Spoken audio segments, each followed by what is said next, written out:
کہ وہ قید خانے میں ہی چلے جائیں جس کی بار بار ان کو دھمکی دی جا رہی تھی، اور اگر تو نے ان کی چالوں کو مجھ سے دور نہ کیا تو میں ان کے دام میں پھنس جاؤں گا اور جاہلین میں شامل ہو جاؤں گا۔ یہ انہوں نے اپنے رب سے دعا کی کہ یا اللہ مجھے اس فتنے سے محفوظ رکھ۔ فاستجاب له ربه فصرف عنه كيدهن، اس کے رب نے اس کی دعا قبول کر لی اور ان عورتوں کی چالیں اس سے دور کر دیں، یعنی اللہ نے ان کو ایسا مضبوط ایمان، ایسا مضبوط کردار دیا کہ انہوں نے اپنے لیے ایک مشکل کٹھن رستہ اختیار کر لیا لیکن اپنے ایمان کو بچایا۔ آج آپ دیکھیے ہم سب بھی اپنا جائزہ لیں کہ جہاں ایک طرف دنیا کے اٹریکشنز اور دنیا کے فتنے سامنے ہوں اور دوسری طرف ایمان کا راستہ ہو تو ہم کیا اختیار کریں گے؟ یوسف علیہ السلام نے آخرت دنیا پر اس کو ترجیح دی اور کٹھن رستے کا انتخاب کر لیا تاکہ وہ اپنے ایمان کو محفوظ کر سکیں۔ یقیناً وہی سب کچھ سننے اور جاننے والا ہے۔ ثم بدا لهم من بعد ما رأوا الآيات ليسجننه حتى حين، پھر ان لوگوں کو یہ سوجھی کہ ایک مدت کے لیے اسے قید کر دیں، حالانکہ وہ اس کی پاک دامنی اور خود اپنی عورتوں کے برے اطوار، اس کی صریح نشانیاں دیکھ چکے تھے۔ یعنی معاملہ بالکل واضح تھا، ہونا تو یہ چاہیے تھا کہ عورتوں کو کوئی سزا دی جاتی، لیکن انہوں نے اسی چیز کو عافیت سمجھا کہ یوسف علیہ السلام کو اب قید خانے میں بھیج دیا جائے، زہر ڈالیں۔ وَدَخَلَ مَعَهُ السِّجْنَ فَتَيَانِ، قید خانے میں 2 غلام اور بھی اس کے ساتھ داخل ہوئے۔ یعنی جب یوسف علیہ السلام کو جیل بھیجا جا رہا تھا تو بائبل کی روایت کے مطابق ان کے ساتھ بادشاہ کا ساقی اور نان بائی یعنی روٹی بنانے والا، ان 2 کو بھی جیل بھیجا گیا، اور کہا یہ جاتا ہے کہ ان روٹیوں کے اندر کچھ ایسی چیز پائی گئی تھی کہ جس سے یہ شک ہوا کہ انہوں نے شاید بادشاہ کو زہر دینے کی کوشش کی ہے۔ بہرحال اب وہ ساتھ تھے ان کے جیل میں، وہ ان کا اخلاق، ان کا کردار، ان کا رویہ، ان کا طور طریقہ، ان کا رہن سہن دن رات دیکھ رہے تھے۔ قال احدہما، تو وہ ان پر ٹرسٹ کرتے ہوئے ان کے پاس آئے۔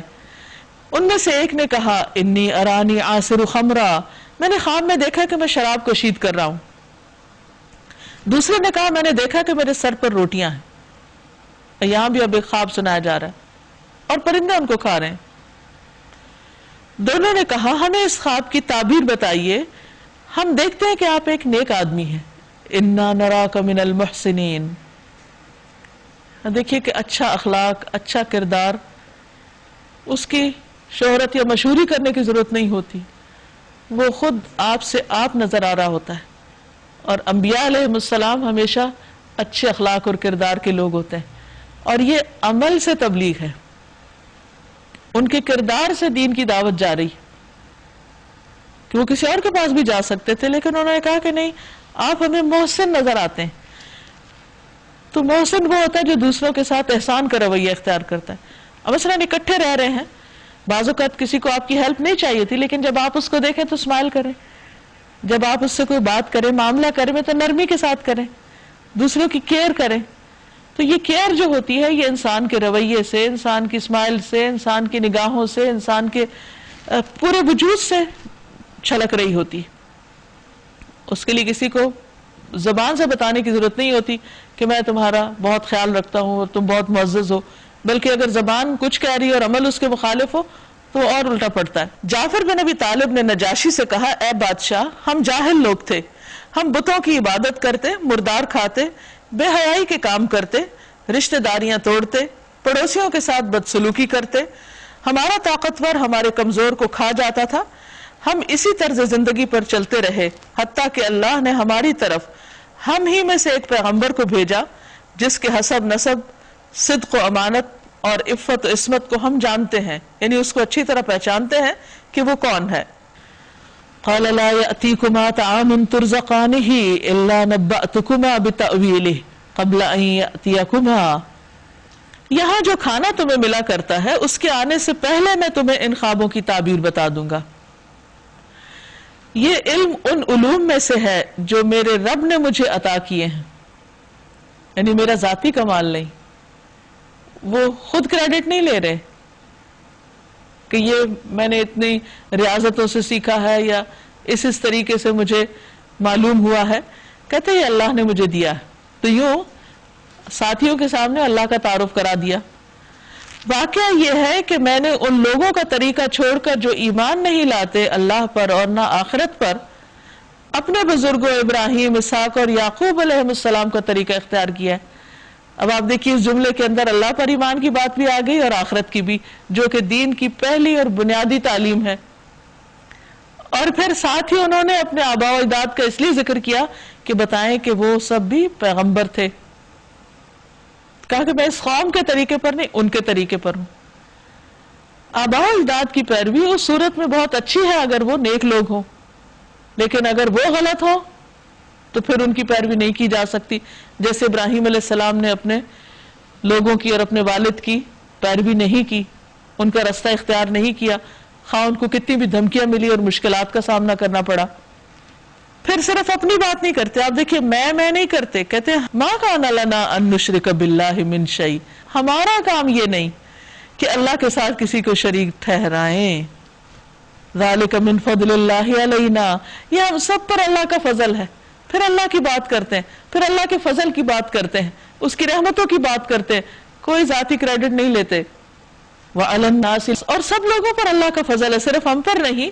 ولکن اکثر الناس لا یشکرون، لیکن لوگوں کی اکثریت شکر گزار نہیں ہوتی، وہ اس نعمت کو، نعمت ہدایت کو پہچانتی نہیں، اس کو قبول نہیں کرتی اور اللہ کی شکر گزار نہیں ہوتی۔ پھر ان سے مخاطب ہو کے کہتے ہیں یا صاحبی السجن، اے میرے دو ساتھیوں، قید خانے کے ساتھیوں، زنداں کے ساتھیوں، ان کو ساتھی کہہ کے پکارے، مائی فرینڈز، مائی کمپینینز، یعنی میں بھی جیل میں ہوں، قید خانے میں ہوں، اور تم بھی، کامن گراؤنڈ کی بات کر رہے ہیں، یعنی یہ چیز ہم سب میں ایک جیسی ہے۔ تو اس سے کیا ظاہر ہوتا ہے؟ ان کا کنسرن، ان کی کیئر اور ان کی سنسیئرٹی، اور ان کو اپنے قریب کر لیا۔ تو جو شخص اللہ کی طرف لوگوں کو بلائے وہ اپنے اور ان کے بیچ میں بہت ڈسٹنس نہ رکھے۔ تمام پیغمبر جس قوم کی طرف بھیجے گئے اس کو یا قومی، ہے میری قوم کہہ کے پکارتے رہے، ان کے ساتھ اپنی ایسوسیشن ظاہر کی، کنسرن ظاہر کیا۔ یہاں یوسف علیہ السلام بھی اسی طرح ان کو اپنا ساتھی کہہ کے پکارتے ہیں، اور خواب کی تعبیر بتانے سے پہلے لوگوں کو اللہ سے جوڑتے ہیں۔ کہتے ہیں تم خود ہی سوچو کہ بہت سے متفرق رب بہتر ہے یا ایک اللہ جو سب پہ غالب ہے؟ وہ سے سوال کرتے ہیں۔ سوال کیوں کیا جاتا ہے؟ تاکہ دوسرا شخص خود غور و فکر کرے۔ تبلیغ کی بہترین حکمت ہے، یہ نہیں کہتے کہ دیکھو ایک اللہ کو مانو، کہتے ہیں ایک بہتر ہے یا پھر بہت سارے، اور پھر ساتھ ہی بتاتے ہیں کہ ما تعبدون من دونہ الا اسماء سمیتموہا، اس کو چھوڑ کر تم جن کی بندگی کر رہے ہو وہ اس کے سوا کچھ نہیں کہ بس چند نام ہیں جو تم نے اور تمہارے آباء و اجداد نے رکھ لیے۔ یعنی جن ہستیوں کو تم اللہ کے سوا پکارتے ہو ان کی کوئی حیثیت نہیں، کوئی حقیقت نہیں، وہ ہے ہی نہیں۔ تم ایسے خلا میں تیر مار رہے ہو، کچھ بھی نہیں ہے وہاں، یہ صرف نام ہے جو تم نے رکھ لیے ہیں۔ کسی کو کسی چیز سے منسوب کیا ہوا، کسی کو کسی سے، کہ وہ رزق دیتے ہیں یا اولاد دیتے ہیں یا بگڑی بناتے ہیں یا مشکل آسان کرتے ہیں یا بیماریوں کو دور کرتے ہیں یا فریادیں تمہاری سنتے ہیں، یہ سب تمہارے اپنے تخیلات ہیں، ان کی کوئی حقیقت نہیں، اور یہ سب کچھ تم نے باپ دادا سے لیا۔ اب یہاں پر آ کر وہ اس طریقے کے اوپر ایک تنقید بھی کر رہے ہیں کہ بہت ہی مثبت انداز میں اس کی حقیقت بتا کر اللہ نے ان کے لیے کوئی سند نہیں اتاری، یعنی یہ کوئی دلیل ہی نہیں ہے کہ اللہ کے سوا کسی اور کو تم رب مانو۔ ان الحکم الا للہ، حکم تو بس اللہ ہی کا ہے۔ امر اللہ تعبدوا الا ایاہ، اللہ نے حکم دیا ہے کہ اس کے سوا کسی کی عبادت نہ کرو۔ ذالک الدین القیم، یہ ہے درست دین، یہ ہے صحیح سیدھا طریقہ زندگی۔ ولکن اکثر الناس لا یعلمون، لیکن اکثریت لوگ جانتے ہی نہیں کہ صحیح طریقہ زندگی کیا ہے۔ یہاں پر آپ دیکھیے کہ اپنی بات بھی کرتے ہیں، آباء و اجداد کی بھی کرتے ہیں، سامنے والوں کی بھی کرتے ہیں، لوگوں کی میجورٹی کی بھی کرتے ہیں۔ تو اتنا بیلنسڈ وے آف پریچنگ ہے یا ٹیچنگ ہے کہ جس میں دوسرے شخص کے اوپر کوئی بوجھ نہیں پڑ رہا۔ یا صاحبی السجن، اے میرے زندہ کے ساتھیوں، تمہارے خواب کی تعبیر یہ ہے کہ تم میں سے ایک اپنے رب یعنی شاہ مصر کو شراب پلائے گا، یعنی واپس اپنے عہدے پہ بحال ہو جائے گا۔ رہا دوسرا تو اسے سولی چڑھا دیا جائے گا اور پرندے اس کا سر نوچ نوچ کے کھائیں گے. فیصلہ ہو گیا اس بات کا جو تم پوچھ رہے تھے. پھر ان میں سے جس کے متعلق خیال تھا کہ وہ رہا ہو جائے گا، اس سے یوسف علیہ السلام نے کہا اپنے رب سے میرا ذکر کرنا، یعنی جا کر میری سفارش کرنا کہ مجھے بے وجہ جیل میں ڈالا گیا ہے. مگر شیطان نے اسے ایسا غفلت میں ڈالا کہ وہ اپنے رب سے اس کا ذکر کرنا بھول گیا، یعنی شاہ مصر سے واپس جا کر بیان کرنا بھول گیا. حالانکہ وہ اس کو ساقی تھا، شراب پلانے والا تھا، اس کا قریب تھا، لیکن اس کو یاد ہی نہیں رہا. اور یوں یوسف علیہ السلام کئی سال قید خانے میں پڑے رہے. وہ کس نے بلوایا؟ کیونکہ اللہ سبحانہ و تعالیٰ کے کاموں کا ایک وقت مقرر ہوتا ہے اور وہ اسی وقت ہوتے ہیں. کیونکہ اللہ تعالیٰ کو مقصود تھا کہ ابھی یہ کچھ سال یہیں پر رہے، کیونکہ اگر وہ جا کے ذکر کرتا اور وہ جیل خانے سے باہر بھی آ جاتے تو پھر اسی مشکل میں پڑ جاتے. تو اتنا عرصہ یوسف علیہ السلام کو اللہ تعالیٰ نے سیکلوژن میں رکھ کر بہت کچھ سکھایا، کیونکہ اللہ تعالیٰ نے آئندہ ان سے بہت بڑا کام لینا تھا. کہتے کہ 17-18 سال کے تھے جب وہ کنویں میں پھینکے گئے.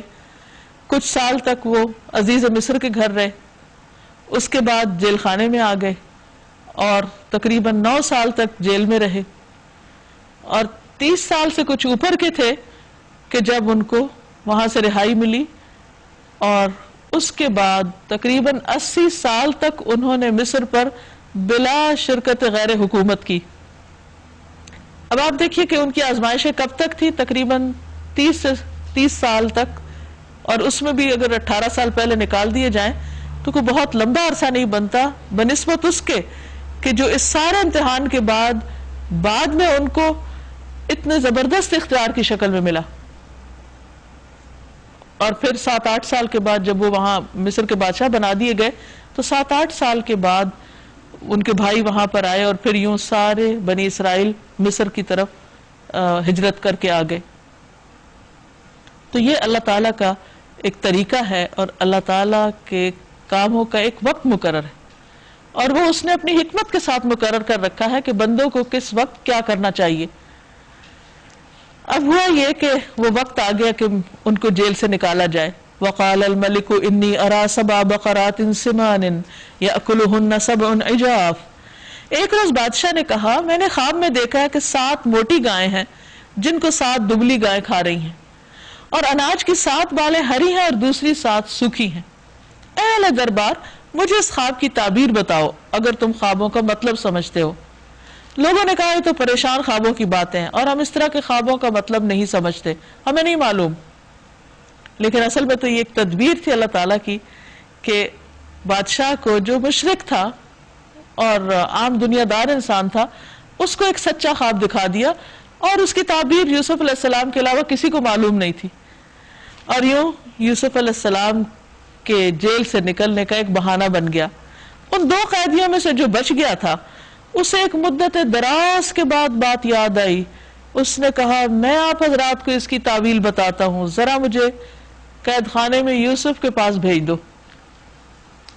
یعنی اتنے سالوں کے بعد بھولی ہوئی بات یاد آ گئی. اوہ میں نے تو یعنی کہ وہ کیا ہوا، تو یوسف ہی خواب کی تعبیر بتا سکتے ہیں. اس نے جا کر کہا یوسف اے سراپا راستی، ایھا الصدیق، اے سچے دوست، مجھے اس خواب کا مطلب بتاؤ کہ 7 موٹی گائیں ہیں جن کو 7 دبلی گائیں کھا رہی ہیں، اور 7 بالیں ہری ہیں اور 7 سوکھی ہیں. شاید کہ میں ان لوگوں کے پاس واپس جاؤں اور شاید کہ وہ جان لیں. یوسف علیہ السلام نے کہا 7 برس تک لگاتار تم لوگ کھیتی باڑی کرو گے. اس دوران میں جو فصلیں تم کاٹو گے ان میں سے بس تھوڑا سا حصہ جو تمہاری خوراک کے کام آئے نکالو، اور باقی اس کو بالیوں میں ہی رہنے دو. پھر 7 برس بہت سخت آئیں گے، اس زمانے میں وہ سب غلہ کھا لیا جائے گا جو تم اس وقت کے لیے جمع کرو گے. اگر کچھ بچے گا تو بس وہی جو تم نے محفوظ کر رکھا ہوگا. ثم یأتی من بعد ذلك عام فیہ یغاث الناس وفیہ یعصرون. پھر اس کے بعد 1 سال ایسا آئے گا جس میں باران رحمت سے لوگوں کی فریاد رسی کی جائے گی، نہیں خوب بارشیں برسیں گی، اور اس میں وہ رس نہ چھوڑیں گے. بادشاہ کو تعبیر بتا دی گئی جا کر. جب بادشاہ نے تعبیر سنی تو انہیں یوں لگا کہ اٹ میکس سینس. کہا جاؤ اس کو بلا کے لاؤ. وقال الملک ائتونی بہ، بادشاہ بولا اس کو میرے پاس لے آؤ. اب پیغامبر، ایلچی، قاصد یوسف علیہ السلام کے پاس آیا. فلما جاءہ الرسول، جب پیغام لانے والا شاہی فرستادہ یوسف علیہ السلام کے پاس پہنچا، قال ارجع الی ربک، تو یوسف علیہ السلام نے کہا اپنے آقا کے پاس واپس جاؤ. فاسألہ ما بال النسوۃ اللاتی قطعن ایدیہن، دیکھو ان عورتوں کا کیا حال ہے جنہوں نے اپنے ہاتھ کاٹ لیے تھے، اب ان کا کیا معاملہ ہے؟ کیا ابھی تک اپنے اسی موقف پہ ہیں یا کچھ اور بات ہے؟ میرا رب تو ان کی مکاری سے خوب واقف ہے. اس پر بادشاہ نے ان عورتوں سے دریافت کیا تمہارا کیا تجربہ ہے اس وقت کا جب تم نے یوسف کو رجھانے کی کوشش کی تھی؟ قلنا حاشا للہ، سب نے یک زبان ہو کر کہا حاشا للہ، اللہ کی قسم ہم نے تو اس میں بدی کا شائبہ تک نہیں پایا. عزیز کی بیوی بول اٹھی اب حق کھل چکا ہے، وہ میں ہی تھی جس نے اسے پھسلانے کی کوشش کی تھی، بے شک وہ بالکل سچا ہے. تو اس سے اندازہ لگائیے کہ کس طرح یوسف علیہ السلام اتنا عرصہ جیل میں گزارنے کے باوجود صبر سے اپنے معاملے کو درست کرتے، جلدی نہیں کرتے. نبی صلی اللہ علیہ وسلم فرمایا کہ اگر میں ہوتا تو فوراً ہی دروازے کی طرف لپکتا، لیکن یوسف علیہ السلام اتنا صبر کرنے والے تھے کہ انہوں نے کہا کہ میں پھر باہر آؤں گا تو کہیں وہی مشکل پھر شروع نہ ہو جائے، پہلے تو ان عورتوں کی رائے لے لی جائے کہ کیا وہ اپنے پرانے موقف پر ہیں یا اپنا نظریہ میرے بارے میں چینج کر چکی ہیں، کیا وہ سچی گواہی دیتی ہیں. ذالک لیعلم انی لم اخنہ بالغیب، یوسف علیہ السلام نے کہا اس سے میری غرض یہ تھی کہ عزیز جان لے کہ میں نے در پردہ اس کی خیانت نہیں کی، کیونکہ پیغمبر کبھی خیانت نہیں کرتے. نبی صلی اللہ علیہ وسلم کی جان کے دشمن بھی آپ کی امانت کے گواہ تھے کہ آپ صادق اور امین ہیں. یہاں یوسف علیہ السلام بھی اپنے بارے میں بتاتے ہیں کہ میں نے خیانت نہیں کی، کیونکہ انہیں لوگوں کو دین کی بات بتانی ہوتی، اور اگر وہ امانتی نہ ہو تو اللہ کے پیغام کو کیسے پورا ٹھیک پہنچائیں گے. وَأَنَّ اللَّهَ لَا يَهْدِي كَيْدَ الْخَائِنِينَ، اور یہ کہ جو خیانت کرتے ہیں ان کی چالوں کو اللہ کامیابی کی راہ پر نہیں لگاتا. یہ بہت ہی زبردست بات ہے کہ خیانت کرنے والے کبھی کامیاب نہیں ہوتے، وہ صحیح راستے پر نہیں جا سکتے، چاہے مال میں ہو خیانت یا کسی بات میں ہو یا کسی ذمہ داری میں ہو. امانت کا پاس رکھنا، ذمہ داریوں کو صحیح طور پر نبھانا اور کسی کے ٹرسٹ کو نہ توڑنا، یہ پیغمبرانہ اخلاق ہے. اللہ تعالی ہمیں اس پر عمل کی توفیق عطا فرمائے. وآخر دعوانا ان الحمد للہ رب العالمین. یہاں پر یہ پارہ مکمل ہوا. اب اس سلسلے میں اگر آپ کچھ کہنا چاہیں، اپنے کوئی ریفلیکشنز دینا چاہیں، کوئی بات کرنا چاہیں تو پلیز آپ ضرور کیجئے. Most welcome. اس پارے کے شروع میں جو رزق کی بات کی ہوئی ہے تو اس سے مجھے ایک چیز کلک کری کہ رزق جس کا وعدہ کیا ہوا ہے اللہ تعالیٰ نے کہ وہ ملے گا اور اس کا مجھ کو متعین کر دیا گیا ہے انسان کے لیے، لیکن ہم لوگ اسی رزق کے لیے کتنے پریشان رہتے ہیں، اور آخرت میں ہمارا انجام جو ہے اس کے بارے میں ہمیں کوئی گارنٹی نہیں دی گئی ہے، لیکن ہم پھر بھی اس کی فکر نہیں کرتے. تو مجھے یہ چیز بہت زیادہ کلک کری تھی. اس تفسیر میں مجھے جو بات بہت زیادہ اہم لگی اور کلک کی وہ تبلیغ کی حکمت، کہ جیل میں ہیں، پریشانی میں ہیں، تکلیف میں ہیں، پھر وہ تبلیغ کر رہے ہیں. اس کے ساتھ حکمت دیکھیے کہ غور و فکر کی دعوت دے رہے ہیں اور رب سے جوڑ رہے ہیں. تو ہمیں یہ چیز جو ہے اپنی عام زندگی میں اپنانے کی بہت ضرورت ہے کہ ہم کوشش کریں اس کو. مجھے جو بات بہت کلک کی وہ سورہ ہود کی آیت نمبر 24 تھی کہ ہم کیسے سمجھ سکتے ہیں کہ ایک دیکھنے والا اور ایک اندھا اور ایک سننے والا اور ایک بہرا برابر ہو سکتے ہیں. تو اس کی ڈیپتھ میں جب جا کے آپ نے سمجھایا پورا تو وہ کھل کے پتہ چلا کہ ہم کتنے غافل ہیں. ہم سمجھتے ہیں کہ ہم صرف حضور صلی اللہ علیہ وسلم کی امتی ہیں تو ہم بخش دیے جائیں گے. پچھلی قوموں کا اتنا ذکر کیا گیا کہ ان پہ کیسے کیسے عذاب نازل ہوئے اور ان کی بھی سب کی پکڑ ہوئی، اور ان کے اندر جتنی بھی خرابیاں تھیں وہ آج کل ہمارے اندر سب پائی جاتی ہیں. پھر بھی ہم ایک لا علمی میں مبتلا ہیں کہ ہمیں بخش دیا جائے گا صرف یہ کہ ہم امتی ہیں. تو یہ بڑا ایک ریالٹی چیک ملا ہے. تقاضا ہے اور ذمہ داری پوری کرنے کی ضرورت بالکل وہ کرتے نہیں ہم، لیکن ہم ایکسپیکٹیشنز ہماری بہت بڑی ہوئی ہیں. بس یہ سورہ ہود میں ہم کو بہت زیادہ استغفار کی فضیلت ملتی ہے. آیت نمبر 3، 52، 61 اور 90 میں استغفار کی فضیلت کے سارے پیرائے دیے ہیں. اور آپ نے جو کہا نا مشکل سے نکلنے کا بہترین ذریعہ استغفار ہے، اور وہ پوری صورت جو ہے وہ استغفار کے اوپر ہمیں ہدایت دے رہی ہے کہ کیا کیا فائدے ہیں. اور دوسری بات جو بہت زیادہ اہم مجھ کو یہاں لگی کہ ہر شخص اپنے عمل کا خود ذمہ دار ہے، کہ پیغمبر کی فیملی سے ہیں تو بھی بخشش نہیں ہے. مجھے آج اس میں 2-3 چیزیں بہت اپنے عمل کے لیے کچھ دوبارہ سے یاد دہانی ہوئی، کہ جیسے 2 دفعہ یہ آیت آئی ہے کہ اکثر لوگ جانتے نہیں ہیں، اور 1 دفعہ یہ آیت آئی ہے کہ اکثر لوگ شکر گزار نہیں ہیں. لیکن عموماً عام طور پہ ہم سے بھی کوتاہی ہو جاتی ہے کہ بھئی سب کہہ رہے ہیں تو ٹھیک ہی ہوگا نا. جبکہ سورہ ہود کی آخری آیت میں آپ دیکھیں کہ اس میں اللہ تعالیٰ فرما رہے ہیں کہ تمہارے ہر عمل کو میں جانتا ہوں. تو جو الٹیمیٹ نالج رکھتا ہے اس پر بلیو کرنا ہے، یا جن کی لمیٹڈ نالج ہے ان کے پیچھے لگنا ہے. یہ بہت اہم لگا مجھے اپنے عمل کے. میں یہ کہہ رہی تھی کہ انسان جب یہ چاہتا ہے کہ اس کا نامہ اعمال اس کو خوش کر دے، اور تو اس کو چاہیے کہ کثرت سے استغفار کرے. تو جیسے ہم لوگ نفل پڑھ کے توبہ استغفار کر لی، یا کوئی گناہ کیا اس کا ایک دم سے یاد آ گیا تو استغفار کر لی. تو کیا یہ جو ہم چلتے پھرتے اور اٹھتے بیٹھتے استغفر اللہ یا تسبیح ہاتھ میں لے کے کوئی کام کر رہے ہیں تو بے دہانی میں پڑھتے جا رہے ہیں، تو کیا یہ بھی صحیح ہے، یا بے دہانی میں کوئی اس کا وہ نہیں ہے کہ نہیں پڑھنا چاہیے ایسے؟ ناظرین، اس کے ساتھ ہی ہمارے آج کے پروگرام کا وقت ختم ہوتا ہے. آپ سے اجازت چاہتے ہیں. اللہ تعالیٰ سے دعا ہے کہ وہ ہم نے جو کچھ پڑھا ہے اس پر ہمیں عمل کی توفیق عطا فرمائے، اور ہمیں بہترین اخلاق اور بہترین اعمال سے نوازے. آپ سب کا بہت شکریہ. السلام علیکم ورحمۃ اللہ وبرکاتہ.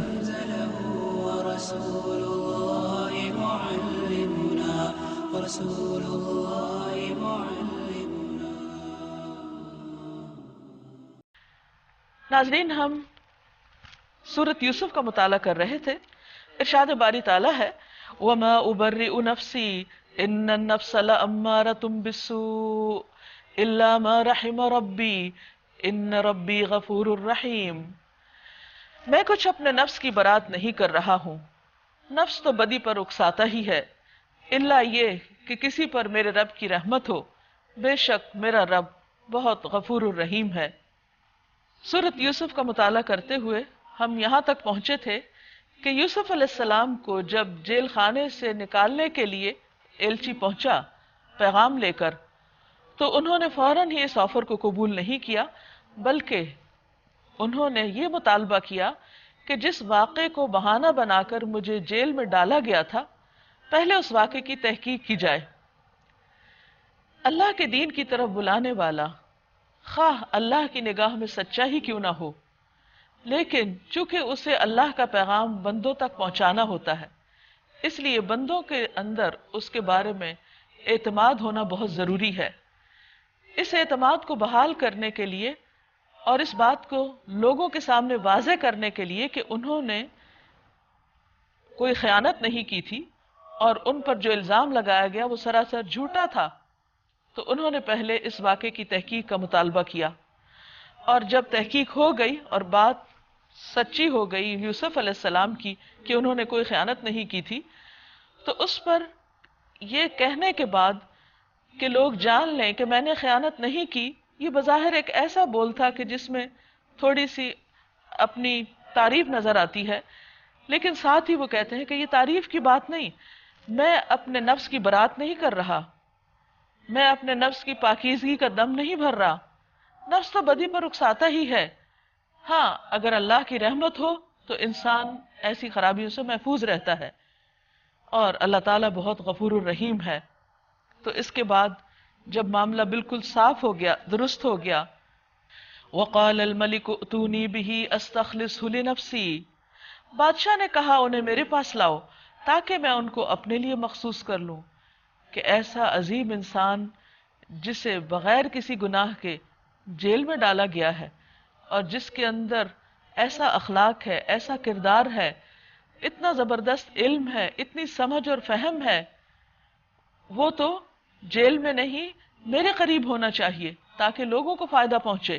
فلما کلمہ، جب یوسف علیہ السلام نے اس سے گفتگو کی تو اس نے کہا اب آپ ہمارے ہاں قدر و منزلت رکھتے ہیں اور آپ کی امانت پر ہمیں پورا بھروسہ ہے. یاد رکھیے کہ امانت، دیانت، صداقت وہ صفات ہیں جو پیغمبروں کے اندر ہوتی ہیں، لہذا دین کا کام کرنے والوں اور دین کا پیغام پہنچانے والوں کے اندر بھی یہ صفات بدرجہ اتم ہونی چاہیے. یوسف علیہ السلام نے کہا ملک کے خزانے میرے سپرد کر دیجئے. خزانوں سے مراد یہاں وہی غلے کے کھتے ہیں یا سٹورز ہیں کہ جن کی حفاظت آئندہ سالوں کے لیے لوگوں کو قحط سے بچانے کے لیے ضروری تھی. تو بادشاہ کا کہنا یہ تھا کہ آپ میرے مقرب بن جائیے، آپ میرے ساتھ رہیے. تو یوسف علیہ السلام کہتے ہیں کہ آپ مجھے غلے کے سٹورز پر مقرر کر دیجئے. ان دونوں میں سے زیادہ آرام طلبی کی چیز کون سی تھی، یا جس سے شہرت وہ حاصل کر سکتے تھے یا جس سے بڑے بڑے فائدے اٹھا سکتے تھے؟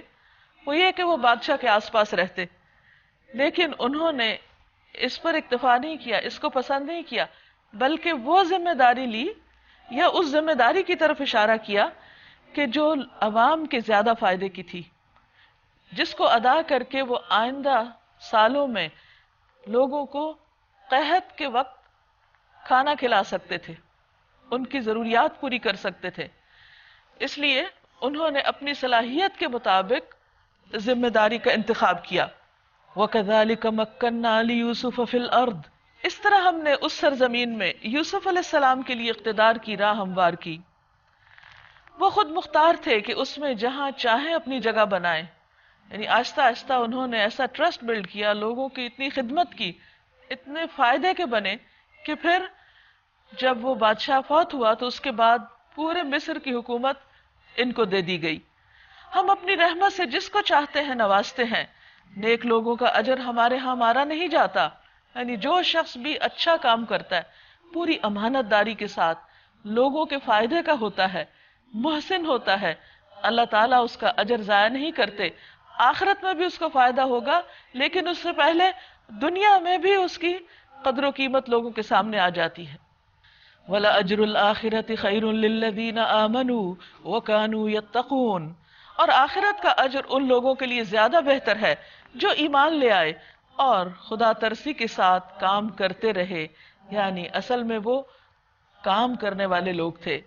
وَجَاءَ إِخْوَةُ يُوسُف، اب ہوا یہ کہ 7-8 سال کے بعد ہر طرف قحط پھیل گیا. یہ قحط نہ صرف یہ کہ مصر کے اندر تھا بلکہ آس پاس کے ممالک میں بھی تھا. آس پاس کے ممالک میں کسی کے پاس نہ ایسا علم تھا، نہ ہنر تھا، اور نہ ہی انہوں نے اس کی کوئی تیاری کر رکھی تھی. بہرحال یہ خبر ہر جگہ پہنچ گئی کہ مصر میں ایک بہت ہی عدل پسند بادشاہ ہے اور بہت ہی بہترین انسان ہے جو ہر ایک کی مدد کر رہا ہے، اور ان کے پاس غلہ موجود ہے اور وہ سب کو سستے داموں دے بھی رہے ہیں. یہ بات جب یوسف علیہ السلام کے بھائیوں کو پہنچی تو وہ بھی اپنی ضرورت کے تحت مصر آئے. فَدَخَلُوا عَلَيْهِ، اس پر داخل ہوئے، کیونکہ سارا انتظام ان کے ہاتھ میں تھا اور یہ بنفس نفیس وہاں موجود ہو کر اپنی ذمہ داری نبھا رہے تھے، خود سپروائز کر رہے تھے. ظاہر ہے کہ ہر ایک کو اپنے ہاتھوں سے تو اٹھا کے نہیں دے رہے ہوں گے، لیکن پورا سسٹم خود دیکھ رہے تھے. اور یہ ایک حقیقت ہے کہ جب تک بڑا خود اس جگہ پر موجود نہ ہو اس وقت تک کام صحیح طور پر ہوتا نہیں. بہرحال وہ ان کے ہاں حاضر ہوئے.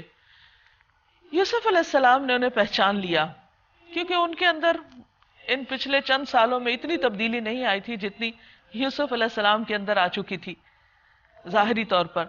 مگر وہ اس سے ناآشنا تھے، وہ نہیں پہچان سکے کیونکہ وہ تو کنویں میں پھینک کے فارغ ہو چکے تھے. پھر جب اس نے ان کا سامان تیار کروا دیا تو چلتے وقت ان سے کہا اپنے سوتیلے بھائی کو بھی میرے پاس لاؤ. ہو سکتا ہے کہ انہوں نے اس بھائی کے لیے بھی غلہ مانگا ہو. دیکھتے نہیں ہو کہ میں کس طرح پیمانہ بھر کے دیتا ہوں اور کیسا اچھا مہمان نواز ہوں. اگر تم اسے نہیں لاؤ گے تو میرے پاس تمہارے لیے کوئی غلہ نہیں، بلکہ تم میرے قریب بھی نہ پھٹکنا، کیونکہ اس کا مطلب یہ ہے کہ تم نے جھوٹ بول کر اور فراڈ سے مجھ سے زیادہ غلہ حاصل کرنے کی کوشش کی ہے. تو اگر تمہارے یہ جھوٹ ثابت ہو گیا تو پھر یہاں مت آنا. انہوں نے کہا ہم کوشش کریں گے کہ والد صاحب اسے بھیجنے پر راضی ہو جائیں، اور ہم ایسا ضرور کریں گے۔ یوسف علیہ السلام نے اپنے غلاموں کو اشارہ کیا کہ ان لوگوں کے غلے کے عوض جو مال دیا ہے وہ چپکے سے انہی کے سامان میں رکھ دیں۔ یوسف علیہ السلام نے یہ اس امید پر کیا کہ گھر پہنچ کر وہ اپنا واپس پایا ہوا مال پہچان لیں گے یا احسان مند ہو کر واپس آئیں گے، اور عجب نہیں کہ پھر پلٹیں، لعلہم یرجعون۔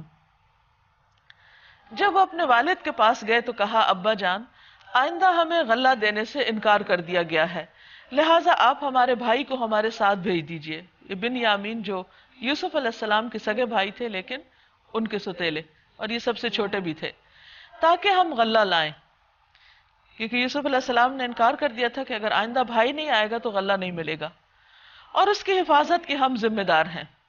باپ نے جواب دیا، کیا میں اس کے معاملے میں تم پر ویسا ہی بھروسہ کروں جیسے اسے پہلے اس کے بھائی کے معاملے میں بھروسہ کر چکا ہوں؟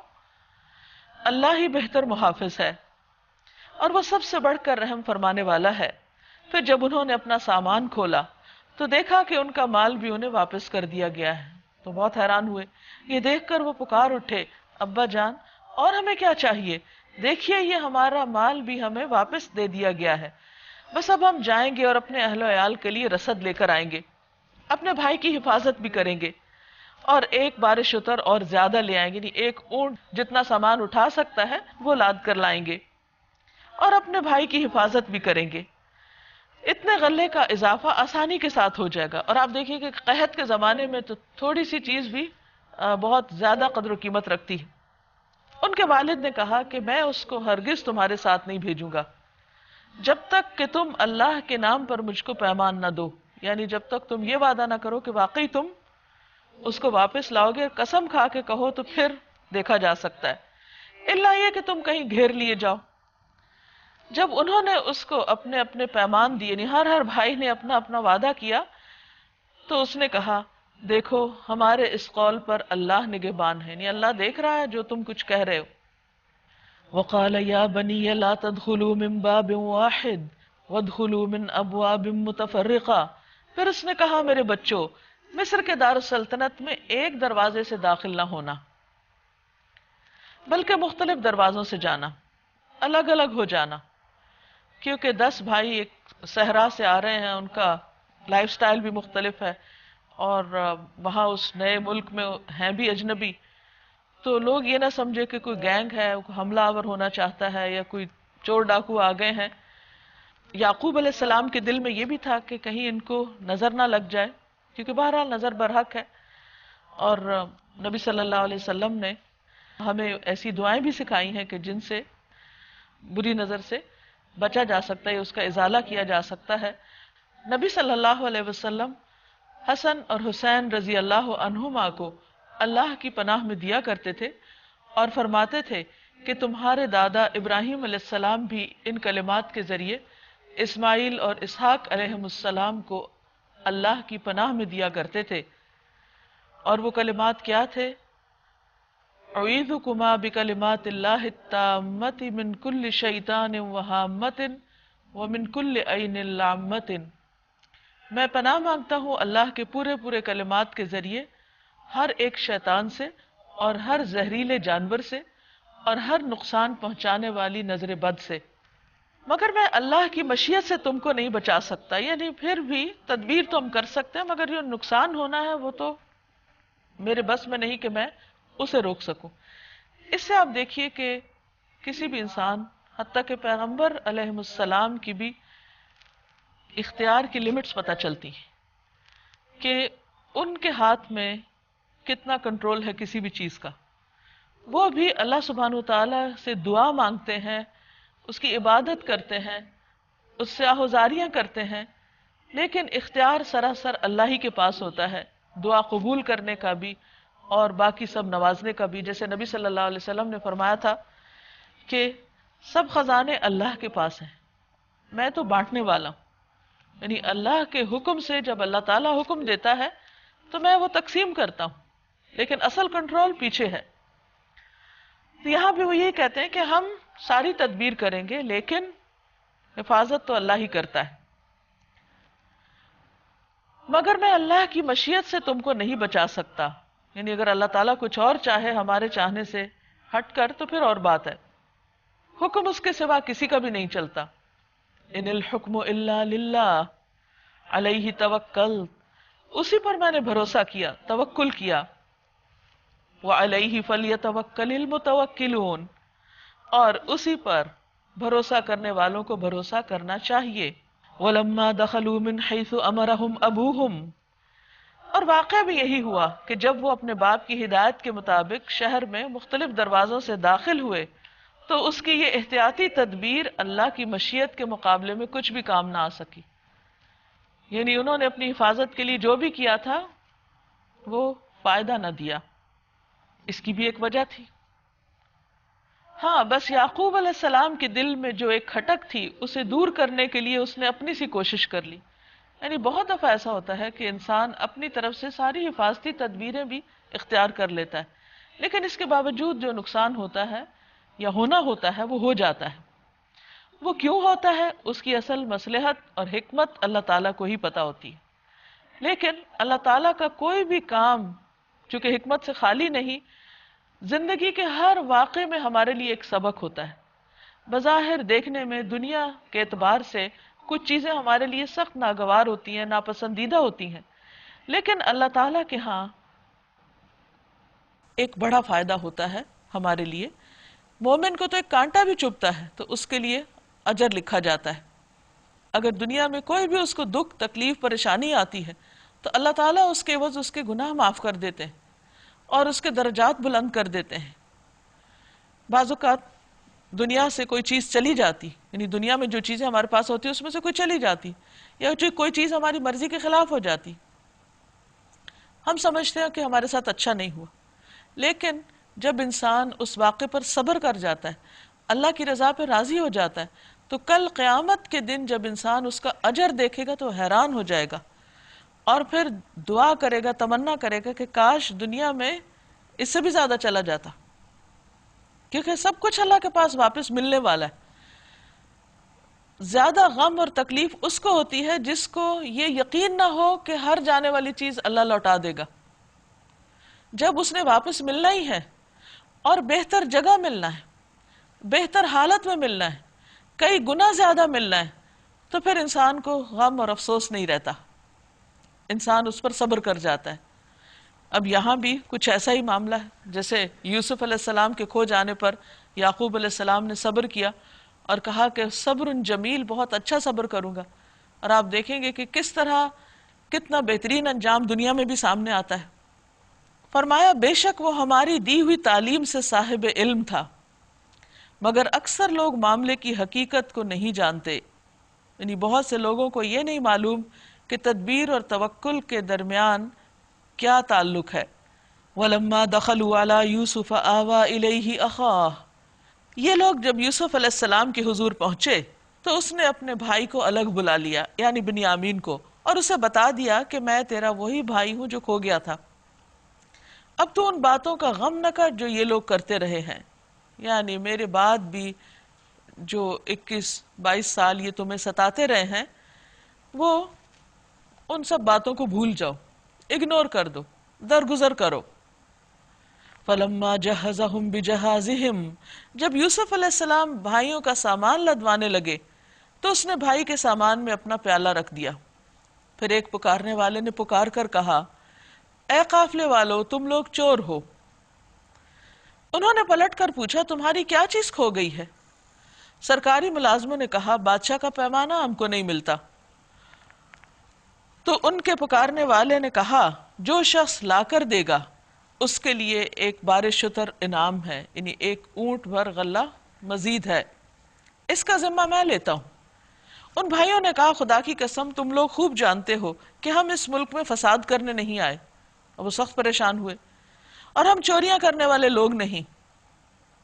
انہوں نے کہا اچھا اگر تمہاری بات جھوٹی نکلی تو چور کی کیا سزا؟ انہوں نے کہا اس کی سزا جس کے سامان میں سے چیز نکلے وہ آپ ہی اپنی سزا میں رکھ لیا جائے. یعنی دین ابراہیمی میں چور کی سزا یہی تھی کہ وہ اس کا غلام بنا دیا جائے جس کا وہ سامان چوری کرے. ہمارے ہاں تو ایسے ظالموں کو سزا دینے کا یہی طریقہ ہے. تب یوسف علیہ السلام نے اپنے بھائی سے پہلے ان کی خرجیوں کی تلاشی لینی شروع کی، ان کا سامان کھولا، پھر اپنے بھائی کی خرجی سے گمشدہ چیز برآمد کر لی. اس طرح ہم نے یوسف علیہ السلام کی تائید اپنی تدبیر سے کی، یعنی اللہ سبحانہ وتعالیٰ نے یہ تدبیر ان کے دل میں ڈالی تھی کہ اس طرح بھائی کو روک لو. اس کا یہ کام نہ تھا کہ بادشاہ کے دین یعنی مصر کے شاہی قانون کے مطابق اپنے بھائی کو پکڑتا، روک نہیں سکتے تھے. تو اللہ سبحانہ وتعالیٰ نے ان کو ایک ہیلا سکھا دی کہ اس طریقے سے روکو. اللہ یہ کہ اللہ ہی ایسا چاہے، ہم جس کے درجے چاہتے ہیں بلند کر دیتے ہیں، اور ایک علم رکھنے والا ایسا ہے جو ہر صاحب علم سے بالاتر ہے. یعنی بعض لوگوں کو بعض کے مقابلے میں زیادہ علم، زیادہ حکمت، زیادہ سمجھ نصیب ہوتی، اور یہ اللہ تعالیٰ کی اپنی تقسیم ہے کہ جس کو جو چاہے دے. بعض اوقات کسی کو ایک چیز میں اضافہ کر دیتا ہے، کسی کو دوسری چیز میں، تو یہ اللہ تعالیٰ کی تقسیم ہے. اس لیے بندے کو اللہ کی تقسیم پر راضی رہنا چاہیے، اور جس کے پاس زیادہ ہو دوسروں کے مقابلے میں وہ کبھی تکبر نہ کرے. وہ کیا سوچے؟ وہ یہ سوچے کہ اس میں ایک تو میرا امتحان ہے، اور دوسرے یہ کہ ان سب چیزوں کا اللہ مالک ہے، یہ میرے پاس بطور امانت ہے، اور سب سے زیادہ تو اللہ کے پاس ہے. تو بندے کے لیے تو تکبر جائز ہی نہیں، خواہ علم، خواہ حسن، خواہ مال، خواہ اولاد، کسی بھی دنیاوی نعمت میں وہ دوسروں سے بڑھ کر ہو تو ہمیشہ اس کے اندر ایک عاجزی رہے، اور دوسرے انسانوں کے ساتھ حسن سلوک کرتا رہے، اور اللہ سے ڈرتا رہے. قالوا ان يسرق فقد سرق اخ له من قبل. ان بھائیوں نے کہا یہ چوری کرے تو تعجب کی کچھ بات نہیں، یعنی ابھی اپنی خفت مٹانا چاہ رہے تھے کہ یہ کیا ہو گیا. وہ تو بہت شور تھے کہ کسی بھائی نے چوری نہیں کی، اور وہ ایسے لوگ نہیں ہیں، اور واقعی نہیں پیغمبروں کی اولاد تھے. تو اب کیا ہوا؟ انہوں نے یوسف علیہ السلام پر الزام لگا دیا، لیکن ان کو یہ نہیں معلوم تھا کہ جو سامنے کھڑے ہیں انہی کے بارے میں وہ اتنی غلط بات کر رہے ہیں. یوسف علیہ السلام ان کی یہ بات سن کر پی گئے، بولے نہیں. یہاں آپ دیکھیے کتنا بڑا ظرف ہے، کتنی بڑی وسعت ہے، اور کیسا زبردست اخلاق ہے کہ اتنا بڑا الزام لگ رہا ہے، اور وہ ایک بہت بڑے عہدے پر ہیں اس وقت، اور وہ محسن ہیں، اور یہ سن کر کچھ بھی نہیں کہتے، ظاہر بھی نہیں کرتے، چہرے پہ بل بھی نہیں آنے دیتے، کسی طرح سے بھی نہیں کسی کو پتہ چلتا کہ کیا ہوا، نہ ان بھائیوں کو، نہ اور آس پاس کے ملازمین کو، کسی کو بھی نہیں. اس کو کہتے ہیں صبر جمیل، کہ مومن کا غم اس کے دل میں ہوتا ہے، وہ اس کے چہرے تک بھی نہیں آتا. اور یقیناً یہ اعلیٰ درجات والوں ہی کی صفات ہوتی ہیں، کیونکہ وہ اپنے دل ہی دل میں اپنے رب کو پکارتا ہے، اس سے مدد مانگتا ہے. یوسف علیہ السلام ان کی یہ بات سن کر پی گئے، حقیقت ان پر نہ کھولی، بس اتنا کہہ کے رہ گئے، یعنی دل میں کہا بڑے ہی برے ہو تم لوگ جو یہ الزام مجھ پہ لگا رہے. اس کی حقیقت خدا خوب جانتا ہے. بعض تفاسیر میں یہ آیا کہ بچپن میں انہوں نے اپنی نانی کے گھر سے ایک بت اٹھا کر چپکے سے توڑ دیا تھا، تو اس واقعے کو انہوں نے چوری کا رنگ دے دیا، حالانکہ اس کی حقیقت کچھ اور تھی، وہ بات کچھ اور تھی. پھر انہوں نے کہا قالوا یا ایھا العزیز، ابھی چور کہہ رہے ہیں، ابھی کہتے ہیں اے عزیز، اے سرکار. ان لہ ابا شیخا کبیرا، یعنی یہ انسان کی جہالت ہے نا، لا علمی ہے، اس کی غفلت ہے، اور پھر بھی وہ اپنے آپ کو بڑی چیز سمجھتا ہے. انہوں نے کہا اے سردار ذی اقتدار، اے عزیز، اس کا باپ بہت بوڑھا آدمی، اس کی جگہ آپ ہم میں سے کسی کو رکھ لیجئے، ہم آپ کو بڑا ہی نیک نفس انسان پاتے ہیں. مزید تعریف کر رہے ہیں. یوسف علیہ السلام نے کہا پناہ و خدا، دوسرے کسی شخص کو ہم کیسے رکھ سکتے ہیں؟ جس کے پاس ہم نے اپنا مال پایا ہے اس کو چھوڑ کر دوسرے کو رکھیں گے تو ہم ظالم ہوں گے، یعنی ایسا ممکن نہیں. فَلَمَّا اسْتَيْأَسُوا مِنْهُ خَلَصُوا نَجِيًّا، جب وہ یوسف سے مایوس ہو گئے علیہ السلام تو ایک گوشے میں جا کر آپس میں مشورے کرنے لگے. ان میں جو سب سے بڑا تھا وہ بولا تم جانتے نہیں ہو کہ تمہارے والد تم سے خدا کے نام پر کیا عہد و پیمان لے چکے ہیں، اور اس سے پہلے یوسف کے معاملے میں جو تم نے زیادتی کی ہے وہ بھی تم سب کو پتا ہے. یعنی آپ دیکھیے کہ انسان جب کوئی غلطی کر بیٹھتا ہے تو اس کی ریگریٹس، اس کی ندامت، دل پر وہ بوجھ سال ہا سال تک چلتا ہے. یعنی اب کئی سال گزر چکے اس واقعے کو، اب اس موقع پر انہوں نے پھر ایک دوسرے کو یاد کرایا کہ دیکھو ہم نے وہ کیا کیا تھا، کیسی بڑی غلطی کی تھی، اور اب تم باپ سے کتنا بڑا وعدہ کر کے اللہ کے نام پر عہد کر کے آئے ہو. تو وہی بڑا جس نے کہا تھا کہ یوسف کو قتل نہ کرو، کنویں میں پھینک دو، وہ پھر بولا میں تو یہاں سے ہرگز نہ جاؤں گا جب تک میرے والد مجھے اجازت نہ دے، یا پھر اللہ ہی میرے حق میں کوئی فیصلہ فرما دے کہ وہ سب سے بہتر فیصلہ کرنے والا ہے. تم جا کر اپنے والد سے کہو ابا جان آپ کے صاحبزادے نے چوری کی ہے، ہم نے اسے چوری کرتے ہوئے نہیں دیکھا، جو کچھ ہمیں معلوم ہوا ہے بس ہم وہی بیان کر رہے ہیں، اور غیب کی نگہبانی تو ہم کر نہیں سکتے تھے، حقیقت تو اللہ ہی جانتا ہے. آپ اس بستی کے لوگوں سے پوچھ لیجئے جہاں ہم تھے، اس قافلے سے پوچھ لیجئے جس کے ساتھ ہم آئے، ہم اپنے بیان میں بالکل سچے. چونکہ ان کا اعتبار نہیں تھا نا، تو اب اپنی سچائی ثابت کرنے کے لیے کتنی دلیلیں لا رہے ہیں. تو اس بات سے بھی ثابت ہوتا ہے کہ ہم جو کہہ رہے ہیں بالکل صحیح کہہ رہے ہیں. باپ نے یہ داستان سن کر کہا دراصل تمہارے نفس نے تمہارے لیے ایک اور بڑی بات کو سہل بنا دیا ہے. وہی جملہ انہوں نے دہرایا جو یوسف علیہ السلام کے گم ہونے پہ دہرایا تھا کہ تم لوگ کیا کرتے. یہاں آپ دیکھیے کہ یعقوب علیہ السلام کا اخلاق بھی کتنا بلند ہے. دنیا میں کسی بھی چیز کا کھو جانا اور کسی چیز کا نقصان ایک بہت بڑا صدمہ ہوتا ہے، لیکن اولاد کا گم ہو جانا، اولاد کا کھونا اور وہ صدمہ بہت ہی سخت صدمہ ہوتا ہے. لیکن آپ دیکھیے کہ کتنا صبر کرتے ہیں اور اپنے دوسرے بچوں کو بس ان چند جملوں کے سوا کچھ بھی نہیں کہتے، منہ سے کوئی بات نہیں نکالتے، اپنے دل میں اللہ کے بارے میں اچھا گمان رکھے، زبان سے کوئی ایسی بات نہ نکالے جو اللہ تعالیٰ کو ناراض کرنے والی ہو، اور اپنے رویے میں بھی کوئی ایسی چیز نہ لائے. تو بہرحال وہ مختصر الفاظ میں کہتے ہیں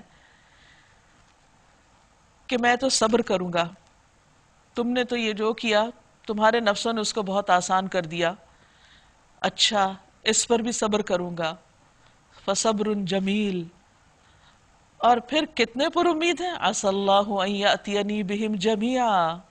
کیا بعید اللہ ان سب کو مجھ سے لا ملائے، کیونکہ مومن کبھی بھی اللہ کی رحمت سے مایوس نہیں ہوتا. وہ سب کچھ جانتا ہے، اس کے سب کام حکمت پر مبنی ہیں. کوئی فائدہ ہو، کوئی نقصان ہو، کوئی چیز آئے، کوئی جائے، کوئی انسان کھو جائے، ان سب میں اللہ کی حکمت ہے. پھر وہ ان کی طرف سے منہ پھیر کر بیٹھ گئے اور کہنے لگے ہائے یوسف. اب دیکھیے دل غمگین ہے، دل میں غم ہے، لیکن زبان پر اس کا اظہار اس طرح نہیں ہے اور لوگوں کے سامنے بھی نہیں ہے. یعنی بچوں نے جو کیا ان سے تھوڑی سی بات کی اور یہ کہہ کے ہٹ گئے ان سے کہ میں اب صبر کروں گا اور بہت اچھا کروں گا. اور پھر اللہ سبحانہ وتعالیٰ کی طرف متوجہ ہو گئے، یوسف علیہ السلام کو یاد کرنے لگے، اور دل ہی دل میں وہ غم سے گھٹے جا رہے تھے. دل میں شدید غم تھا، کوئی چھوٹا سا نقصان نہیں تھا. اور اس کی آنکھیں سفید پڑ گئی تھی. بیٹوں نے کہا خدارا آپ تو یوسف ہی کو یاد کیے جاتے ہیں. حالانکہ وہ ان کو نہیں دیکھ کے کہہ رہے تھے، ان کے سامنے نہیں کہہ رہے تھے، لیکن انہوں نے دیکھا کہ باپ کبھی خوش نہیں ہے، اب اس طرح نہیں رہے جیسے وہ پہلے ہوتے تھے، اور وہ مزید اس پر بھی شرمندہ ہوتے ہوں گے کہ ہم نے یوسف کو تو باپ کی نگاہوں سے اس لیے ہٹایا تھا تاکہ ہمارا راستہ کھلے، اور وہ کام بھی نہیں ہوا، باپ کی توجہ ہماری طرف بھی نہیں ہوئی. نوبت یہ آ گئی ہے کہ اس کے غم میں آپ اپنے آپ کو گھلا دیں گے یا اپنی جان ہلاک کر ڈالیں گے. اس نے کہا میں اپنی پریشانی اور اپنے غم کی فریاد اللہ کے سوا کسی سے نہیں کرتا. قال انما اشکو بثی وحزنی الی اللہ. میں تمہیں کچھ نہیں کہہ رہا، میں اپنے رب سے فریادیں کر رہا ہوں. اور یہی صبر جمیل ہوتا ہے کہ انسان کے دل میں غم ہو لیکن لوگوں کے سامنے زیادہ صدمے کا اظہار نہ کرے، بس اللہ سے دعائیں مانگے، اللہ سے باتیں کرے، اللہ تعالیٰ سے راز و نیاز کرے، اس کو اپنے غم کی فریاد اور اپنے دل کا حال سنائے، کیونکہ اصل پہ تو مدد پر قادر اللہ تعالیٰ ہی ہوتا ہے، بندے کچھ نہیں کر سکتے۔ نبی صلی اللہ علیہ وسلم نے ایک دعا سکھائی ہے، اللہم لا سہل الا ما جعلتہ سہلا وانت تجعل الحزن اذا شئت سہلا۔ اے اللہ، نہیں کوئی کام آسان مگر وہی جسے تو آسان کر دے، اور تو جب چاہتا ہے مشکل کو آسان کر دیتا ہے، اور اللہ سے جیسا میں واقف ہوں تم نہیں ہو، یعنی میرا رب پر بڑا ایمان ہے، بھروسہ ہے۔ پھر کہتے ہیں یا بنی یذہبوا، اے بچوں جاؤ، فتحسسوا من یوسف و اخی، جاؤ یوسف اور اس کے بھائی کو تلاش کرو، کوئی ان کی ٹو لگاؤ، کھوج لگاؤ، نا امید نہیں ہے، مایوس نہیں ہے، اور مسلسل کوشش کر رہے ہیں۔ یعنی بندے کا کیا کام ہے کہ وہ کسی بھی غم اور صدمے پر ہاتھ پہ ہاتھ دھر کے نہ بیٹھ جائے، گم سم نہ ہو جائے، کام نہ چھوڑ دے، کوشش نہ چھوڑے۔ یعنی توکل کرنے کا مطلب یہ نہیں کہ انسان کوشش چھوڑ دے، بلکہ مزید کوشش کرے اور اس چیز کو تلاش کرے جس کو کرنا چاہیے۔ اور پھر کہتے ہیں وَلَا تَيْأَسُوا مِن رَّوْحِ اللَّهِ، اللہ کی رحمت سے مایوس نہ ہو، إِنَّهُ لَا يَيْأَسُ مِن رَّوْحِ اللَّهِ إِلَّا الْقَوْمُ الْكَافِرُونَ، کیونکہ اللہ کی رحمت سے تو صرف کافر ہی مایوس ہوتے ہیں، مومن کبھی بھی مایوس نہیں ہوتا۔ عبداللہ بن عباس رضی اللہ عنہ سے روایت ہے کہ ایک آدمی نے کہا، اے اللہ کے رسول صلی اللہ علیہ وسلم، کبیرہ گناہ کون سے ہیں؟ آپ نے فرمایا، اللہ کے ساتھ شرک کرنا، اللہ کے رزق سے نا امید ہونا، اور اس کی رحمت سے مایوس ہونا۔ گویا رحمت سے مایوسی یہ ایک کبیرہ گناہ ہے۔ پھر جب یہ لوگ مصر جا کر یوسف علیہ السلام کی پیشی میں داخل ہوئے تو انہوں نے عرض کیا، اے عزیز، اے سرکار، ہم اور ہمارے اہل و عیال سخت مصیبت میں مبتلا ہیں، اور ہم کچھ حقیر سی پونجی لے کر آئے ہیں، اب تو ہمارے پاس پیسے بھی نہیں، آپ ہمیں بھرپور غلہ عنایت فرمائیں اور ہم کو خیرات دیں۔ کیا وقت ہوگا کہ جس شخص کو انہوں نے کنویں میں پھینکا اس کے آگے کس بے بسی کے ساتھ ہاتھ پھیلا رہے، اور یہ چند سالوں کی بات تھی کہ حالات کس طرح ہو گئے۔ وہ جو خود کو ایک بڑا جتھا کہتے تھے اور اپنی بڑائی اور اپنی قوت اور اپنی تدبیروں پر بہت جن کو مان تھا، آج وہ کس طرح اسی بھائی کے سامنے صدقہ مانگ رہے ہیں کہ تصدق علینا۔ انسان کو اگر یہ یقین ہو جائے کہ سارے اختیارات اللہ کے پاس ہیں، نعمتوں اور رزق کی تقسیم بھی اللہ کرتا ہے، اگر کوئی حسد کی وجہ سے کسی سے کچھ چھیننا بھی چاہتا ہے تو چھین نہیں سکتا، وقتی طور پر ہو سکتا ہے کہ اس کو کوئی نقصان دے دے، لیکن اگر اس کی قسمت میں اللہ نے لکھ دیا ہے کچھ، رزق ہو یا عزت ہو، تو وہ اس کو مل کر رہے گا، اور دوسروں کو محروم کرنے والے خود محروم ہی رہیں گے۔ اور پھر کہتے ہیں اللہ خیرات کرنے والوں کو جزا دیتا ہے۔ یہ سن کر یوسف سے رہا نہ گیا، اب بھائی تھے نا، وہ بھی دل بھر آیا۔ اس نے کہا، تمہیں کچھ معلوم بھی ہے تم نے یوسف اور اس کے بھائی کے ساتھ کیا کیا تھا جب تم نادان تھے؟ اب دیکھیں بینیفٹ آف ڈاؤٹ دیتے، جب تم نادان تھے، نہ سمجھتے، رسول اللہ صلی اللہ علیہ وسلم نے فرمایا، اللہ نرمی کرنے والا ہے اور نرمی کو پسند کرتا ہے، اور نرمی پر اس قدر عطا فرماتا ہے جو سختی یا اس کے علاوہ کسی اور چیز پر عطا نہیں فرماتا۔ وہ چونک کے بولے، ہائے کیا تم یوسف ہو؟ اس نے کہا، ہاں میں یوسف ہوں۔ کوئی تکبر نہیں بات میں، کوئی بڑائی نہیں، کچھ نہیں، ہاں میں یوسف ہوں، انا یوسف، دو لفظ، انا یوسف وہذا اخی، اور یہ میرا بھائی۔ قد من اللہ علینا، سارا احسان تو اللہ کا ہے ہم پر، کوئی کریڈٹ خود نہیں لیتے۔ جیسے جیل میں ان قیدیوں سے بات کرتے ہوئے کہا کہ یہ اللہ کا ہم پر احسان ہے کہ اس نے ہمیں یہ راہ دکھائی۔ حقیقت یہ ہے، انہ من یتقی ویصبر فان اللہ لا یضیع اجر المحسنین، اگر کوئی تقوی اور صبر سے کام لے تو اللہ کے ہاں ایسے نیک لوگوں کا اجر مارا نہیں جاتا. اللہ تعالیٰ تقوی اور صبر پر وہ دیتا ہے کہ انسان سوچ بھی نہیں سکتا. لیکن یہی دو خوبیاں انسان کے اندر آنا سب سے بڑا مشکل کام ہے. انہوں نے کہا بخدا کہ تم کو اللہ نے ہم پر فضیلت بخشی اور واقعی ہم خطا کار تھے. اب یہاں آ کر وہ بالکل سچی بات کرتے ہیں، اپنی غلطی کا بھی اعتراف کر لیتے ہیں اور یوسف علیہ السلام کی بڑائی کا بھی اعتراف کر لیتے ہیں. کوئی بھی انسان کتنی بھی بڑی غلطی کر جائے، خواہ اپنے بھائی کو بھی کنویں میں پھینک ڈالے، لیکن اس کے بعد بھی اس کے لیے موقع ہوتا ہے کہ وہ توبہ کر لے. اور توبہ کے لیے لازمی شرط کیا ہے؟ کہ انسان اپنی غلطی کا اعتراف کرے، علل اعلان غلطی کا اعتراف، اور پھر دوسرے کی فضیلت کا بھی اعتراف. کیونکہ انسان کا حسد، اس کی دل کی تنگی اس کو یہ کرنے نہیں دیتی، کیونکہ ایسا کرنے میں اس کی انا کو ٹھیس پہنچتی کہ میں دوسرے کی بڑائی کیسے مانوں. حالانکہ وہ تو ایک فیکٹ ہے، جس کو اللہ نے ہم سے زیادہ دی ہے کوئی بھی چیز وہ تو ہے ہی، ہم مانے یا نہ مانے وہ تو اس کے پاس ہے. اگر ہم انکار کرتے تو اس کا مطلب یہ کہ ہم ایک فیکٹ کو جھٹلا رہے ہیں، اور کسی بھی سچائی کو جھٹلانے سے وہ سچائی تو اپنی جگہ برقرار ہی رہتی ہے.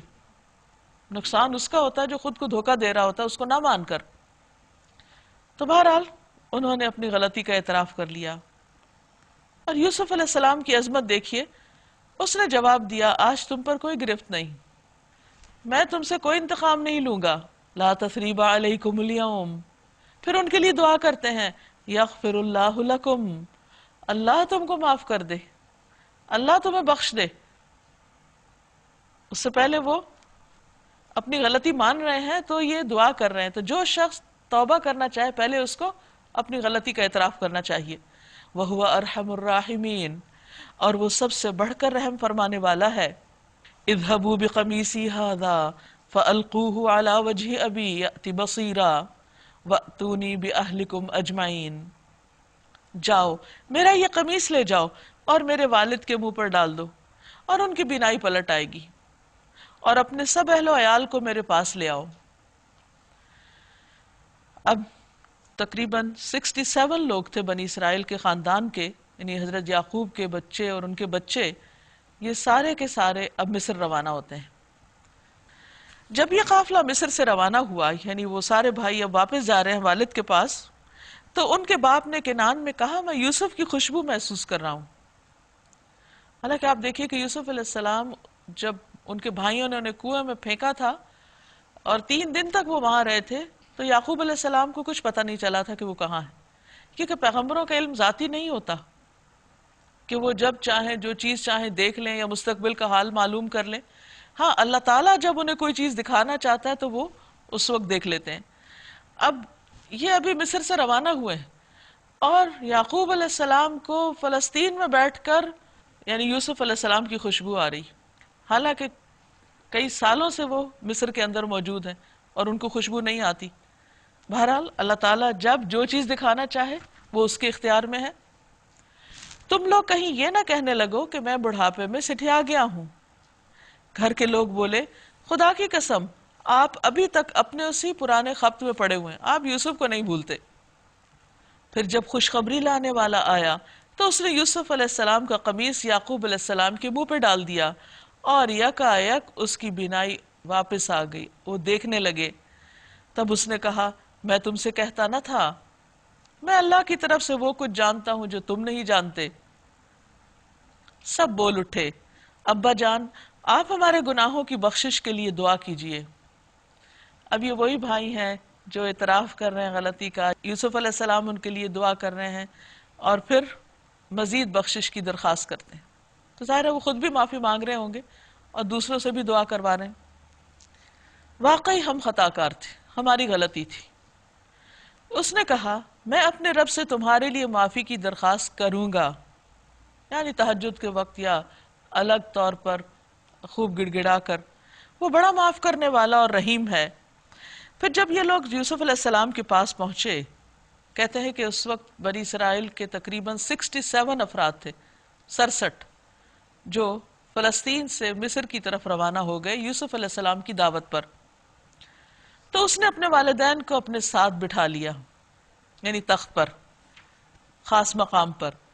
فلما دخلوا علی یوسف آوی الیہ ابویہ، پھر جب یہ لوگ یوسف علیہ السلام کے پاس پہنچے، اور کہا جاتا ہے کہ یوسف علیہ السلام شہر سے باہر ان کے استقبال کے لیے آئے تھے، تو اس نے اپنے والدین کو اپنے ساتھ بٹھا لیا، یعنی اپنی سواری پر، اور اپنے سب کنبے والوں سے کہا چلو اب شہر میں چلو، اللہ نے چاہا تو امن چین سے رہو گے، یعنی اب یہاں پر تمہارے لیے سہولتیں ہیں، آسانیاں ہیں، خوشی سے امن سے رہو. ورفع ابویہ علی العرش، شہر میں داخل ہونے کے بعد اس نے اپنے والدین کو اٹھا کر اپنے تخت پر بٹھا لیا، اور سب اس کے آگے بے اختیار سجدے میں جھک گئے. یہ سجدہ سجدہ تعظیمی تھا جو اس وقت کی شریعت میں جائز تھا. اب محمد صلی اللہ علیہ وسلم کی شریعت میں اس کو ختم کر دیا گیا یا منسوخ کر دیا گیا. یوسف علیہ السلام نے کہا ابا جان، یہ تعبیر ہے میرے اس خواب کی جو میں نے پہلے دیکھا تھا، وہ جہاں سے یہ سب سلسلہ شروع ہوا تھا. میرے رب نے اسے حقیقت بنا دیا. اس کا احسان ہے کہ اس نے مجھے قید خانے سے نکالا. پھر آپ دیکھیے کہ اللہ تعالیٰ کا احسان یاد کر رہے ہیں. یہ نہیں کہا کہ میں نے اتنا صبر کیا اور میں نے اتنی مشقتیں برداشت کی اور اتنی محنت کی اور پھر اللہ نے مجھے یہ دیا.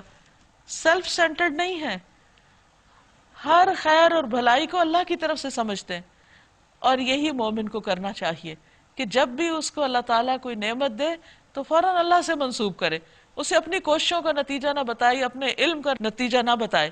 پھر کہا وَقَدْ أَحْسَنَ بِي إِذْ أَخْرَجَنِي مِنَ السِّجْنِ، اور مختصراً اپنی پچھلی سٹوری بھی سناتے ہیں.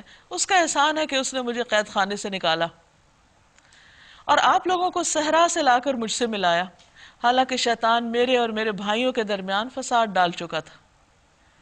کیا اخلاق ہے، کیا عظمت ہے کہ بھائیوں کو محسوس بھی نہیں ہونے دے رہے کہ تم نے میرے ساتھ اتنا بڑا ظلم کیا.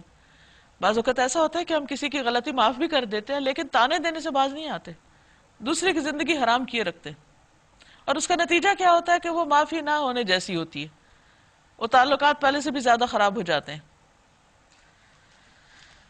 واقعہ یہ ہے کہ میرا رب غیر محسوس تدبیروں سے اپنی مشیت پوری کرتا ہے، یعنی انسانوں کو نظر نہیں آتا لیکن اللہ سبحانہ وتعالیٰ ایک خاص طریقے سے اپنا کام کرتے ہیں، اور لوگ بے صبرے ہو جاتے ہیں اور ہمت ہار بیٹھتے ہیں اور مایوس ہونے لگتے ہیں، اور شیطان وہاں کود پڑتا ہے.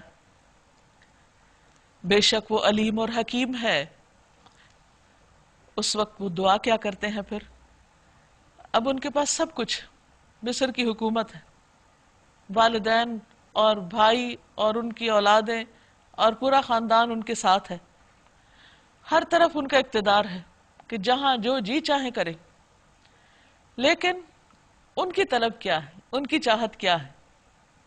وہ اس دنیا میں نہیں کھو جاتے اور اس سے محبت نہیں کرنے لگتے، اس کو اپنا سہارا نہیں سمجھتے. کہتے ہیں ربی قد آتیتنی من الملک وعلمتنی من تأویل الاحادیث، یا رب تو نے مجھے حکومت عطا کی، یہ سب کچھ تو نے بخشا، اور تو نے ہی مجھے باتوں کی تہہ تک پہنچنا سکھایا، خوابوں کی تعبیر سکھائی. یعنی پہلے نعمتوں کا اظہار کرتے ہیں، ذکر کرتے ہیں، اعتراف کرتے ہیں کہ تو نے مجھے مادی نعمتیں بھی دی، روحانی بھی دی، علمی نوعیت کی بھی دی. فاطر السماوات والارض، آسمان و زمین کے پیدا کرنے والے. انت ولی فی الدنیا والآخرہ، تو ہی میرا دوست ہے، تو ہی میرا مددگار ہے، تو ہی میرا مولا ہے، دنیا میں بھی اور آخرت میں بھی. توفنی مسلما والحقنی بالصالحین، تو مجھے اس حال میں فوت کرنا کہ میں مسلمان ہوں، کیونکہ اللہ کا حکم ہے نا کہ تمہیں موت نہ آئے مگر یہ کہ تم مسلم ہو. نبی صلی اللہ علیہ وسلم نے فرمایا اللہ تعالیٰ دنیا میں جس بندے کا سرپرست بن جائے قیامت کے دن اسے کسی اور کے حوالے نہیں کرے گا، یعنی قیامت کے دن بھی اللہ تعالیٰ اس کو اپنی رحمت میں لے لے گا. وَأَلْحِقْنِي بِالصَّالِحِينَ، اور مجھے صالحین کے ساتھ ملا دینا، نیک لوگوں کا ساتھ ہو، کیونکہ انسان صالحین کی کمپنی میں دنیا میں اگر ہو تو دنیا کی محبت اور دنیا کے غموں سے نجات پاتا ہے، اور آخرت میں اگر ان کے ساتھ ہے تو کامیابی کی طرف بڑھتا ہے.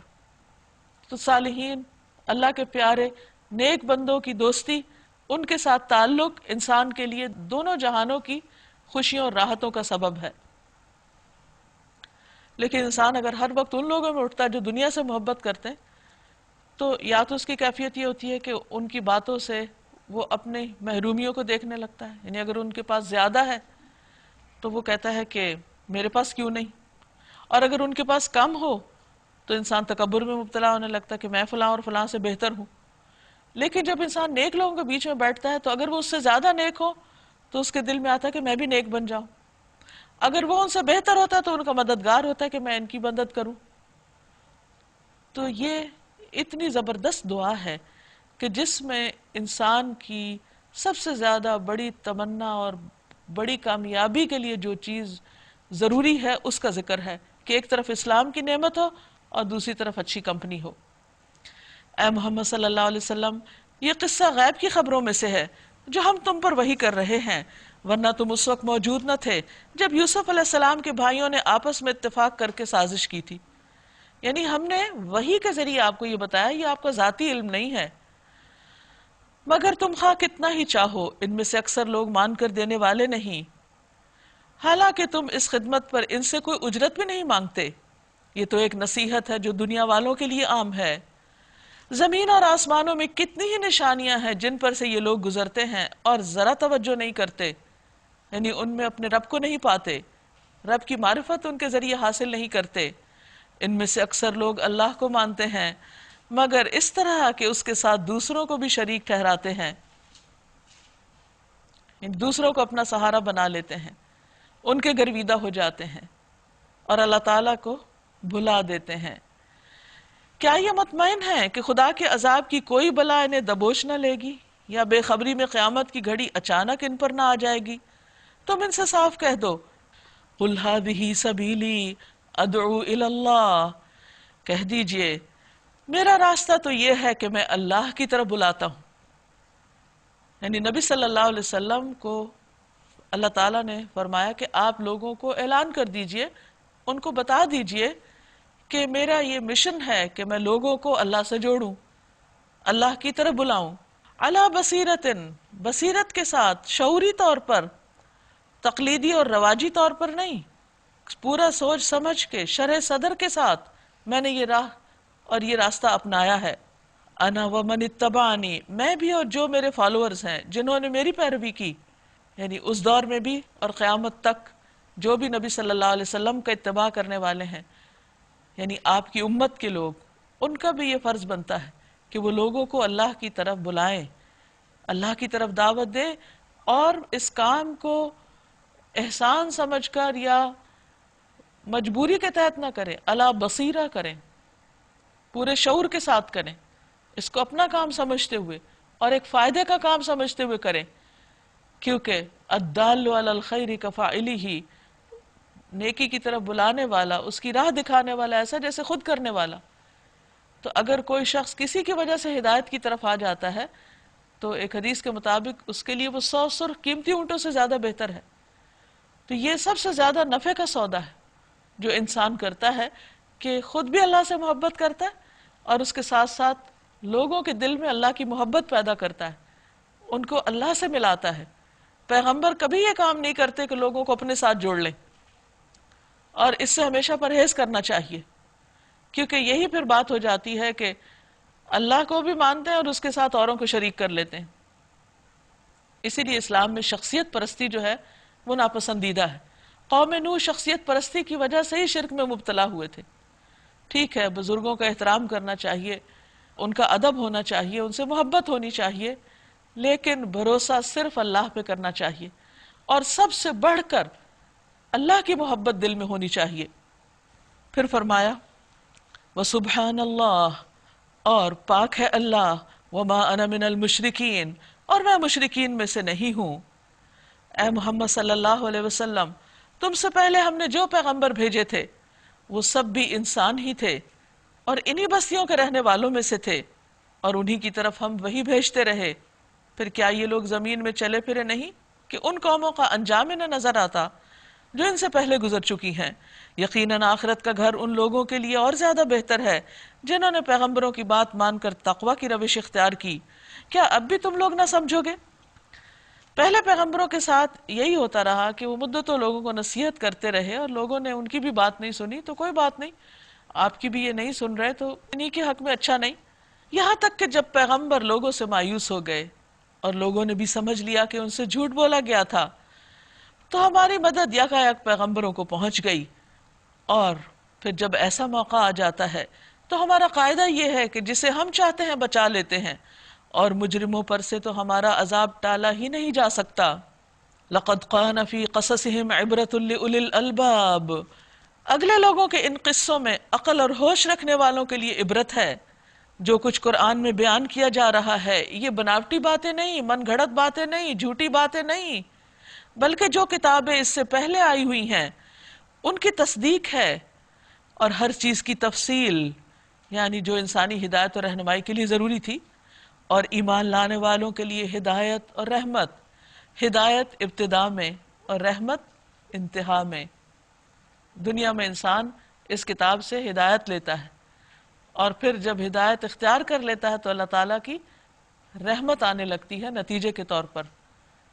اور یہ کتاب سبب ہے، ذریعہ ہے اللہ کی رحمت پانے کا. لیکن کس کے لیے ہے یہ سب کچھ؟ لِقَوْمٍ يُؤْمِنُونَ، اس قوم کے لیے جو ایمان رکھتی ہو.